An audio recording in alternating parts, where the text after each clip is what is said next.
तो यहाँ पे आपको एक कन्वेक्स लेंस दिया, मतलब कन्वेक्स लेंस के साथ एक स्टूडेंट जो है उसका फोकल लेंथ मेजर करने की कोशिश कर रहा है एक्सपेरिमेंटली। तो ऑब्जेक्ट पिन को u डिस्टेंस पे रख रहा है और इमेज पिन को v डिस्टेंस पे रख रहा है, ठीक है। तो graph of u versus v कैसा होगा, ठीक है। तो आपको बस ये पता होना चाहिए यहाँ पे ऑप्शन एलिमिनेट करने के लिए कि जब भी इमेज और ऑब्जेक्ट दोनों रियल हो तो दोनों लेंस के अपोजिट साइड्स में रहते हैं, ठीक है ना।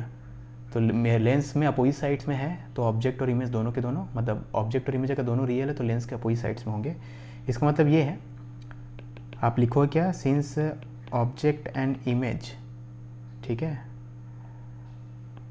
Are both real, since object and image are both real, u and v are of opposite signs, ये आपको लिखना पड़ेगा, ठीक है। तो अगर u और v अपोजिट साइंस के हैं तो ग्राफ कैसा आना चाहिए, फर्स्ट क्वाड्रेंट में तो नहीं हो सकता, तो ग्राफ फर्स्ट क्वाड्रेंट में नहीं हो सकता, मतलब ऑप्शन बी इनकरेक्ट हो गया, क्योंकि ऑप्शन बी के हिसाब से u और v दोनों पॉजिटिव है, ठीक है। वैसे डी भी नहीं हो सकता, है ना। तो ए और सी में कुछ होगा।